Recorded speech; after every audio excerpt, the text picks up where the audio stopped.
Perkenalkan,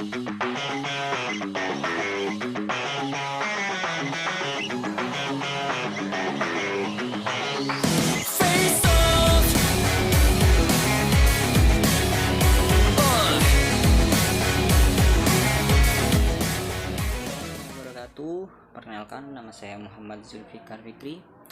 Saya dari jurusan Hukum Keluarga Islam, mata kuliah Hukum Agraria kelas D UIN Maulana Malik Ibrahim Malang.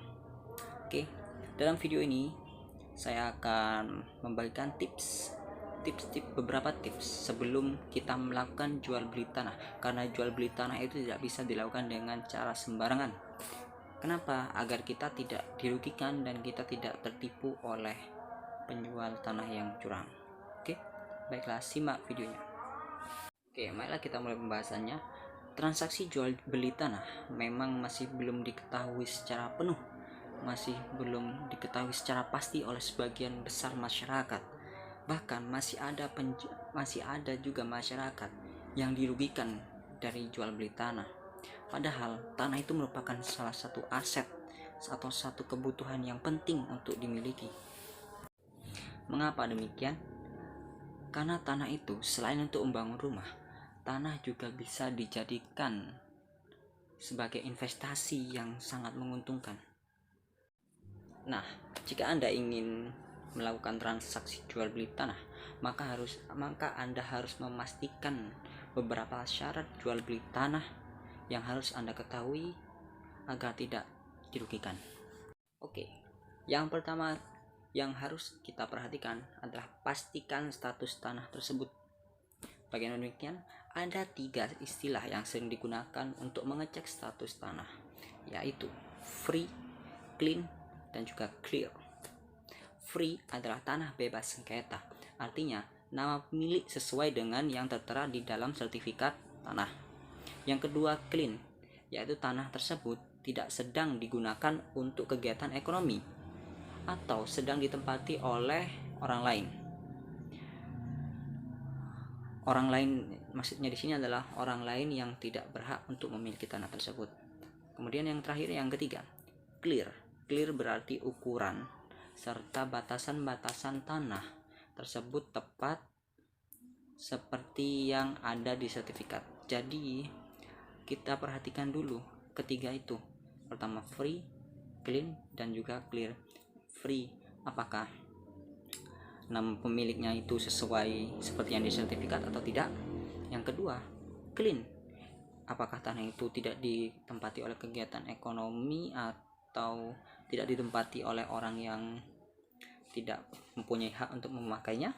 Dan yang ketiga adalah clear, ukuran tanah, lebar tanah, luas tanah itu harus sesuai dengan apa yang di sertifikat. Oke, selanjutnya adalah tanah harus memiliki surat yang asli dan lengkap. Oke, sebelum kita melangkah ke tahap pengecekan yang lebih jauh, pastikan kelengkapan surat-surat tanah. Karena apa? Karena legalitas merupakan hal yang wajib yang harus ditanyakan pertama kali saat akan membeli tanah. Paham? Oke, sip. Lanjut. Terus jangan sampai tanah yang Anda beli itu bersertifikat bodong atau palsu atau duplikat dari sertifikat asli atau duplikat. Untuk memastikannya, sempatkanlah walaupun sebentar Anda bersama dengan penjual tanah untuk pergi ke BPN, Badan Pertanahan Nasional, untuk mengecek apakah surat tanah tersebut asli atau tidak. Karena BPN akan mengecek keaslian sertifikat tanah berdasarkan peta pendaftaran, daftar tanah, surat ukur, dan buku tanah. Karena ini sesuai dengan Peraturan Pemerintah Republik Indonesia Nomor 24 Tahun 1997 tentang pendaftaran tanah pasal 34. Bagaimana kalau kalian tidak sempat atau Anda tidak sempat untuk pergi ke BPN? Jangan khawatir, karena sekarang ada cek sertifikat tanah Anda melalui aplikasi Sentuh Tanahku yang sudah disediakan oleh Kementerian Agraria dan Tata Ruang atau Badan Pertahanan Nasional. Aplikasi tersebut memberikan layanan untuk mencari tahu persyaratan dan simulai biaya layanan pertanahan, menelusuri berkas sertifikat bidang tanah, serta melihat langsung lokasi bidang tanah di peta online. Jadi langsung saja lewat aplikasi. Dengan melakukan pengecekan secara detail, Anda dapat memastikan bahwa tanah yang Anda ingin beli tersebut tidak sedang dijaminkan atau tersangkut dalam masalah sengketa. Oke, beralih ke permasalahan selanjutnya yang harus Anda ketahui adalah cek kondisi tanah tersebut. Sebelum membeli tanah, langkah selanjutnya yang dapat Anda lakukan adalah mengecek lokasinya. Ini bertujuan untuk mengetahui prospek tanah yang ingin Anda beli dalam beberapa tahun ke depan. Bila lokasinya aman, strategis, dan didukung oleh infrastruktur yang memadai, tanah tersebut mungkin layak untuk dipertimbangkan. Jadi Anda harus mengecek ke tempat lokasi asli tanah tersebut, bagaimana keadaan di sana, bagaimana lingkungan sekitarnya, dan bagaimana struktur tanahnya, jenis tanahnya apa, mampukah atau layakkah tanah itu didirikan sebuah bangunan atau tidak. Lalu periksa ketersediaan debit air di area tanah incaran Anda. Karena air adalah kebutuhan yang sangat penting. Namun kadang ada beberapa pembeli yang lupa untuk memastikan hal ini sebelum membeli tanah. Jadi untuk itu usahakan debit air di area tanah yang Anda beli cukup bagi kebutuhan Anda. Langkah selanjutnya, bila dirasa tanah tersebut sudah cocok dan sesuai dengan persyaratan, sesuai dengan yang Anda inginkan, tempatnya bagus, lokasinya strategis, tanahnya bisa dibangun untuk membuat bangunan, maka syarat yang selanjutnya Anda dan penjual harus membuat AJB atau yang sering disingkat dengan akta jual beli. Ya, AJB atau akta yang disingkat akta jual beli, yaitu perjanjian jual beli sebagai bukti pengalihan hak atas tanah dari penjual ke pembeli tanah. AJB dapat dibuat dalam berbagai bentuk sertifikat kepemilikan tanah, baik sertifikat hak milik yang sering disebut SHM, atau sertifikat hak guna bangunan SHGB, atau GIRIK. Penandatanganan AJB harus dilakukan di hadapan pejabat pembuat akta tanah dengan menyertakan persyaratan dari pihak penjual dan pembeli.